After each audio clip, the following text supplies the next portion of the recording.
तर आज आहे ऑफिशियली आमचा ह्या फ्लॅट मधला शेवटचा बेड आता खोलून झालाय आणि बेड मधला सगळा सामान आम्ही सक्सेसफुली न्यू फ्लॅटला टाकलेला आहे. जर दोन लोक मदतीला राहिले नसते तर लिटरली वाट लागली असती. म्हणजे हे दोघं लोक बिचारे माझी वाट बघत बसले. हा असा आमचा नवीन फ्लॅटचा पहिला प्रवास.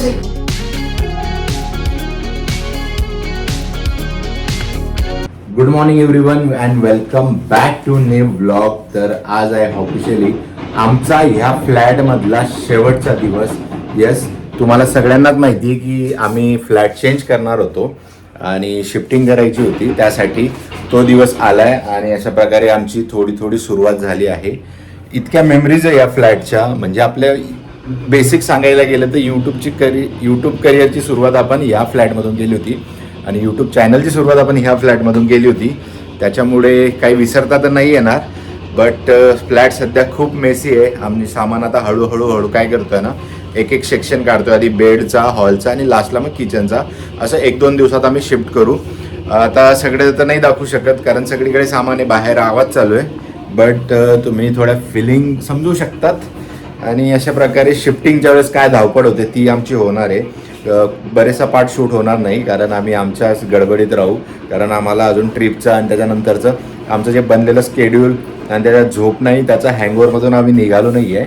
बट आम्ही पॅकिंग सुरुवात केली आहे आणि तू काय बोलू शकते, कारण बघायला गेलं तर इंट्रो फ्रेम आहे आणि शेवटचा दिवस आहे आपला या फ्लॅटमध्ये. आज आपण ऑफिशियली आपण शिफ्टिंग करतोय. तर तू कुछ नाही बोलला. हां, कारण आम्ही असे दिसतोय ना, कारण आम्ही आंघोळ नाही केली आहे आणि आता शिफ्टिंगला सगळा घामच निघणार आहे. त्याच्यामुळे म्हटलं आधी शिफ्टिंग करून घेऊ आणि संध्याकाळी मग आपण फ्रेश होऊ. तर चला हळूहळू बघा आता तुम्ही कशी शिफ्टिंग होते. सगळे कपडे बॅग्समध्ये भरतोय आणि ह्या कॉटमध्ये पण खूप सारा सामान आहे. त्याला डायरेक्ट बेडशीटमध्ये, कारण तेवढ्या बॅग्स नाही आहे, त्याच्यामुळे बेडशीटमध्ये सगळ्यांना पॅक करू. आणि मला बेड मोकळा म्हणजे बेड खोलता येईल. हा म्हणजे एक सगळा पार्ट निघून जातो.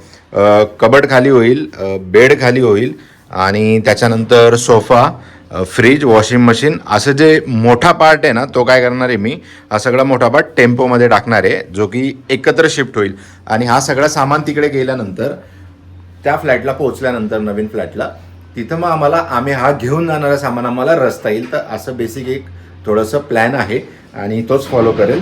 कारण मग आधी सामान जर तिकडे घेऊन गेला तर तो कुठं ठेवू, मग त्याच्यापेक्षा आधी जो मोठा सामान आहे तो ठेवतो आणि नंतर हा छोटा कपडे वगैरे घेऊन डायरेक्ट तिथं सेट करता येईल. आणि मागच्या 15-20 दिवसापासून आई दिसली नसेल तुम्हाला ब्लॉगमध्ये, कारण आम्ही पण नव्हतो 10-12 दिवस.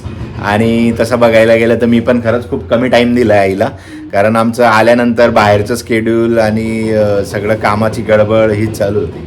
आईला थोडं बोर झालं होतं. बट एक चांगली गोष्ट आहे की आई TV लावायला शिकली होती, त्याच्यामुळे आईचा खूप टाईमपास झाला आहे TV मुळे. नाही तर आईला खरंच खूप कंटाळा आला असता. कसे गेले 10 दिवस ट्रिपचे? चांगले गेले? बोर नाही झालं ना? पप्पा आले होते, पप्पांना जाम बोर झालं आहे. बट आईला काही नाही, आईला तर हळूहळू सवय होते आपली इथली पुण्याची, त्याच्यामुळे ती एक चांगली गोष्ट आहे. आता नवीन फ्लॅटला तुला बोर होणार नाही का ते मी तुला पुढे सांगेल. नवीन फ्लॅटला खूप लोक असणार आहे आपल्यासोबत बोलायला. तिथं तुला असं एकटं नाही वाटणार आम्ही नसलो तरी. ट्रिपला आपण 2च बॅगा घेऊन गेलो होतो आणि एकदम मोजके कपडे घेऊन गेलो होतो, ठीक आहे. तरी इथं ऑलमोस्ट 80% कपडे तर आपले इथं होते. बट आता सामान आम्ही पॅक करतोय, तर आमच्या दोघांचा सामान कबडमधला कपड्यांचा मोठ्या बॅगेमध्ये माझा बसला आणि या छोट्या बॅगेमध्ये अर्जुचा बसला. कसं शक्य आहे?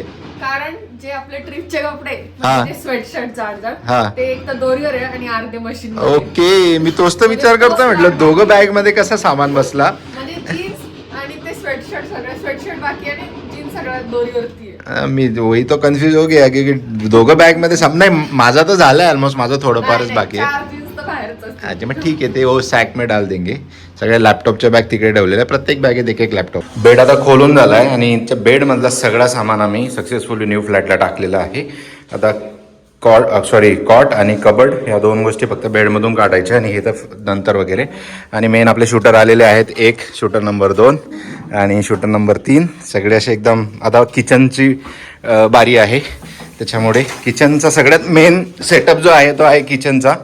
आणि अशा प्रकारे एकदम बारीक गोष्टी बघायला लागतात, कारण ह्या तर काय जस्ट उचलायच्या आणि ठेवायच्या, पण मेन सेटअप आहे तो किचनचा. डबे सांभाळायला लागतील कारण जस्ट आम्हाला ह्या फ्लॅटमधून उचलून त्या फ्लॅटमध्ये लावायचे, त्याच्यामुळे पॅकिंग वगैरे काही केली नाही आहे. सगळं काम शिफ्टिंग करून आलं आहे आणि जर 2 लोक मदतीला राहिले नसते तर लिटरली वाट लागली असती. म्हणजे एकट्याच्या बसचं काम नाही आहे. सगळं सामान घेऊन गेलो आहे, फक्त एवढा सामान आहे.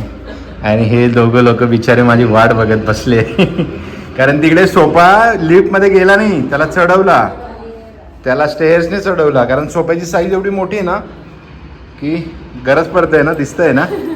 चलो आता आपण काय करू, फक्त एवढंच आहे, एका गाडीत आता आईला घेऊन जाऊ आपण तिकडे, आईला तिकडे ठेवू आणि नंतर मग हा सगळं सामान घेऊन जाऊ.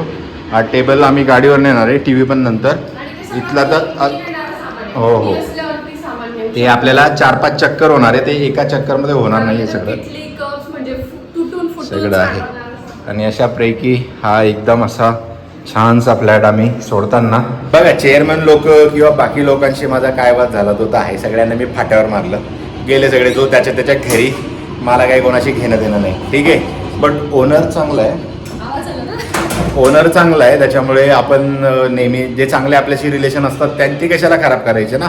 माझा वाद झाला होता सोसायटीसोबत, सोसायटीच्या कमिटीसोबत, इन शॉर्ट सोसायटीसोबत नाही कमिटीसोबत. आणि तो सो कॉल्ड एक फालतू बाहेरचा आलेला चेअरमन इथं येऊन बनलेला त्याच्याशी, ठीक आहे. तो आज वाटलं होतं मला की कोणतरी येईल, बट आला नाही. मी फुल तयारीमध्ये होतो आणि तयारीत मग तुम्ही सोडा, मी तर फुल राडा घालण्याच्या तयारीत होतो. बट कोणी आलं नाही माझ्याशी छेडायला, त्याच्यामुळे आपण कोणाशी जायचं नाही छेडायला. बट आलं तर सोडायचं नाही. फक्त बोलायला स्वच्छ नाही, सोडून जाते तरी ती साफ करते आणि एकदम पद्धतशीर प्रॉपर वेने साफ करते. म्हणजे जसं आम्हाला भेटला होता तसा फ्लॅट आपण समोरच्याला द्यायचा. हा आमचा फ्लॅट आम्ही सगळा शिफ्ट केला आहे. फक्त ह्या 2 गोष्टी राहिल्या ज्या आम्ही घ्यायला आलो आहे. आणि बऱ्या प्रमाणामध्ये म्हणजे ऑलमोस्ट 99.90% फ्लॅट आमचा शिफ्ट करून झाला आहे. आणि इकडे असं म्हटलं एक शेवटची झलक घेऊ या फ्लॅटची. आणि इकडे हा बेड आणि इकडे गॅलरी. तब्बल 2 वर्ष आम्ही या फ्लॅटमध्ये काढलो. आम्ही इथं आलो होतो डिसेंबर 2021ला आणि आम्ही सोडला तो ऑलमोस्ट डिसेंबर एंड 2023. म्हणजे आम्ही 2 वर्ष या फ्लॅटमध्ये काढलो आहे. त्याच्यामुळे बऱ्याचशा मेमरीज आहे. आणि आवाज आता इको होत असेल कारण फ्लॅटमध्ये काहीच नाही उरलं आहे. इथं आमचा सोफा असायचा, इथं कर्टन्स वगैरे लागलेले असायचे, इथे TV, म्हणजे एकंदरीत असं सगळं हे असायचा. आता नवीन फ्लॅटमध्ये आम्ही सामान शिफ्ट केलं आहे आणि सेट करतोय, त्याच्यामुळे तिथलं अजून काही आपण दाखवलं नाही आहे. ऑफिस करता जसं आमचं मॉर्निंग शिफ्ट आहे दोघांना 3 वाजता, 3 वाजल्यानंतर मग आम्ही थोडं आता त्या फ्लॅटचं काम करतोय. आज हा शेवटचा फक्त राहिलेला, इकडे राहिलेला हा सामान हा घेऊन शिफ्ट करतोय. या फ्लॅटची एक मेमरी चांगली, वाईटवाली तर सगळ्यांना माहिती आहे. चांगली मेमरी काय, सुरू केलं, मॉनिटायझेशन झालं, त्याच्यानंतर 10K सबस्क्रायबर झाले, त्याच्यामुळे खूप साऱ्या मेमरीज आहेत. तीच एक मोठी मेमरी आहे आणि चांगली गोष्ट आहे. कसं आहे, प्रत्येक ठिकाणाहून आपण निघतो, त्याच्यामुळे तिथल्या चांगल्या मेमरीज घेऊन जायच्या, ज्या आहे वाईट त्या इथंच सोडून जायच्या. आता बघता आम्ही ओनर येणार, ते फ्लॅट बघणार वगैरे आणि त्याच्यानंतर की हँडओव्हर करणार आणि आमचं राहिलेलं डिपॉझिट जे आहे ते आम्ही रिफंड घेणार. आणि अशा प्रकारात या फ्लॅटवरून आम्ही शेवटचा तुम्हाला गुड बाय करतोय. आणि नेक्स्ट नवीन फ्लॅटमध्ये नवीन उत्साहात, नवीन जोशात. आणि नक्कीच जे बोलतात ना, एखाद्या ठिकाणी आपण स्टक होतो आणि तिथून जर बाहेर पडायचं असेल तर बरोबर सगळी देव ती त्याची चाल चालतो, तशी काही असेल लिहिलेली आमच्याबद्दल. त्याच्यामुळे आम्ही इथून आमचा प्रवास इथं संपतोय आणि पुढच्या नवीन फ्लॅटमध्ये सुरू होतोय. सो भेटू आणि असंच प्रेम असू द्या. आणि हा असा आमचा नवीन फ्लॅटचा पहिला प्रवास, एंट्री. पहिला म्हणजे सामान ठेवायला आलोय, त्या सगळं सामान करणार आम्ही.